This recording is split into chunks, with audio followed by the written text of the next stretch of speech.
when you try and you've got a wonderful business and you issue shares in it to buy another business, I say at least 2 times out of 3, it's a terrible idea. Yeah. Well, Geico is a great example. Geico is a wonderful business. Absolutely wonderful. It gets more wonderful by the day. It has the world's best manager, Tony Nicely, running it.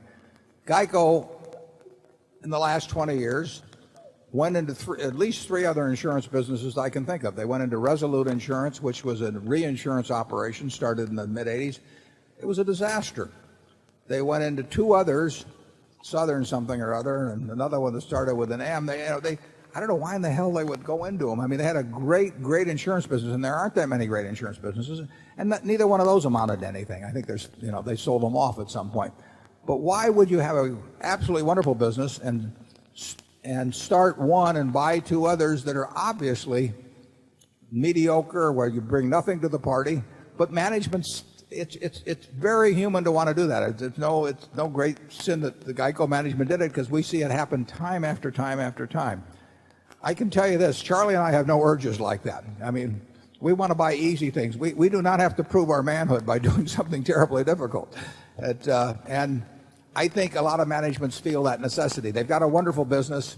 The cigarette companies did that. Cigarette companies had these great businesses, and it irritated them that they liked to think they were business geniuses, so they would go out and buy other things, and those other businesses generally did not do that well. And I'm not saying they should have been in the cigarette business in the first place, but they were not business geniuses because they could make a lot of money selling an addictive, product. That did not make them business geniuses, and so they wanted to prove it other ways, and they bought businesses and fell on their face in many cases.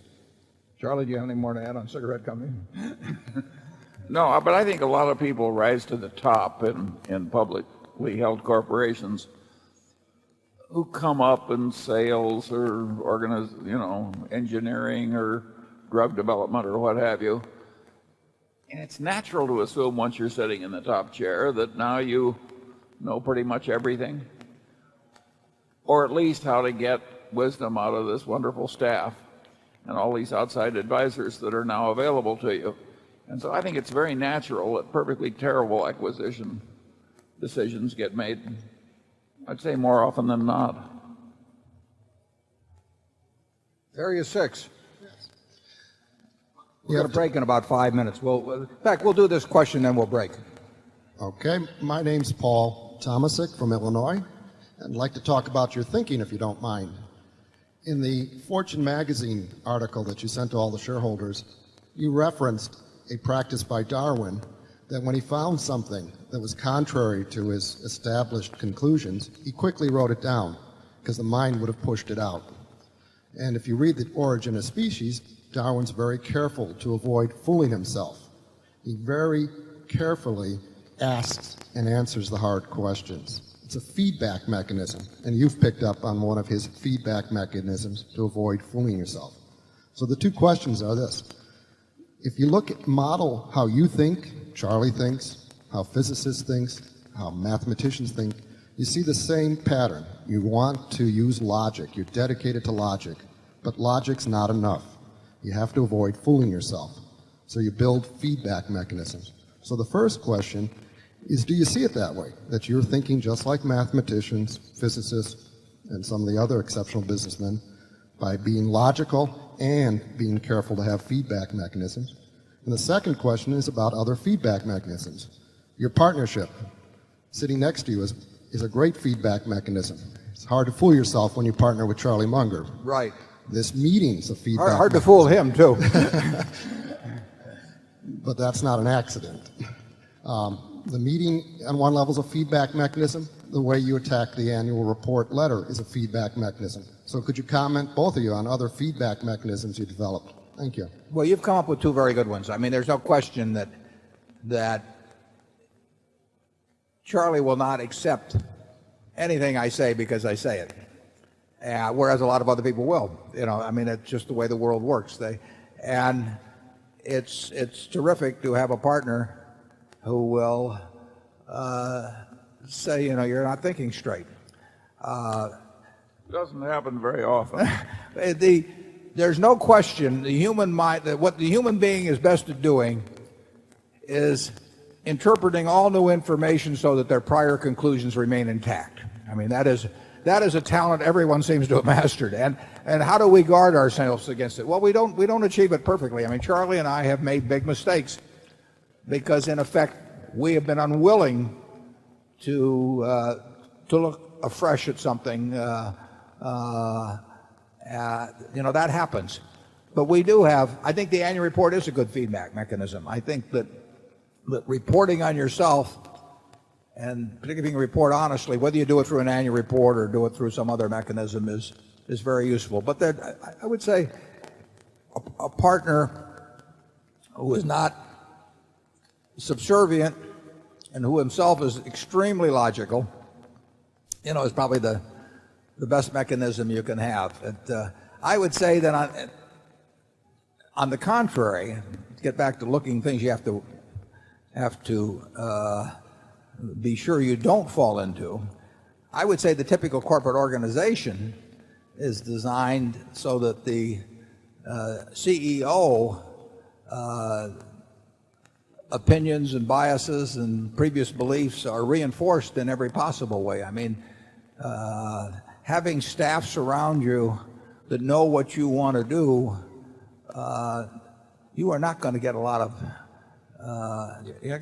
contrary thinking. I mean, most staffs, if they know you want to buy a company, you're going to get a recommendation. Whatever your hurdle rate, if it's 15% internal rate of return, which very few deals ever work out at, or 12, or they're going to come back and they're going to come back with whatever they feel that you want. And if you arrange your organization so that you basically have a bunch of sycophants who are cloaked in other titles, you're not going to get. You are going to leave your prior conclusions intact, and you're going to get whatever you go in with your biases wanting, and the board is not going to be much of a check on that. I've seen very, very few boards that can stand up to the CEO on something that's important to the CEO and just say, you're not going to get it. So you've hit on a terribly important point. That, all of us in this room want to read new information and have it confirm our cherished beliefs. I mean, it is just built into the human system. And that can be very expensive in the investment and business world. And like I say, I think we've got a pretty good system. And I think that most of the systems aren't very good that exist in corporate America to avoid falling in the trap you're talking about. Charlie? Yeah, I think it also helps to be willing to reverse course, even when it's quite painful. As we sit here, I think Berkshire is the only big corporation in America that is running off a derivative book. And we originally made the decision to allow the General Re derivative book to continue. It's a very unpleasant thing to do, to reverse that decision, yet we're perfectly willing to do it. Nobody else is doing it, and yet it's perfectly obvious, at least to me, that to say that derivative accounting in America is a sewer is an insult to sewage. Yeah. I would second that. I might not have chosen those exact words, and we may not even use those words in describing why we got out of it. But and in the first quarter of this year, we'll show quite a bit of income. And anything we say here, we ought to put on the internet, Mark. But I think we'll show what 60 million or something like that of financial, or maybe it's 140. I'll take a look here.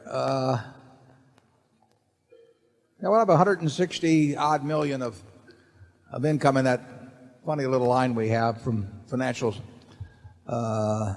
income, but that will be after an $88 million loss in terms of getting the first steps of getting out of the General Re, what used to be called General Re Financial Products derivative book. Those losses were there. I mean, some of that is the shutdown loss, 30 million or thereabouts is severance pay and that sort of thing. But the truth is that derivative accounting is absolutely terrible in this country, and there are a lot of companies that will not want to face up to what would be involved if they actually got out. Now, you're seeing derivative accounting unwound at Enron in a very major way. And believe me, it's not being unwound at a profit, except to the extent that the bankruptcy court lets them disaffirm certain contracts. And I mean, it is that there was no place where there was as much potential for phonying numbers at a place like Enron than in the derivative kind of. They were marking to model. They were doing all these things. You give a whole bunch of traders the ability to create income by putting little numbers down on a piece of paper that nobody can really check, and it can get out of control. It will get out of control. And so we decided finally to bite the bullet on it, and we get out of it. And it would, incidentally, we would not have reported $88 million of loss if we'd stayed in it. Might have reported a tiny profit or something, but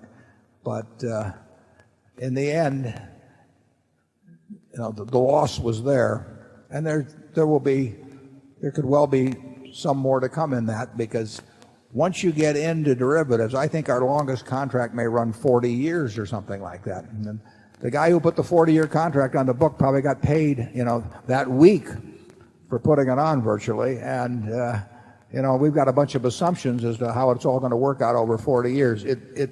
You couldn't devise a worse system. And, in the end, we didn't want to be in the business when we got in it, and we are now in the process of getting out. But you don't get out fast of something like this. I mean, it's a little like hell. It's easy to get into, and it's very hard to get out of. Well, with that, we'll go off to lunch, and I'll see you here in another half hour or so. Thanks.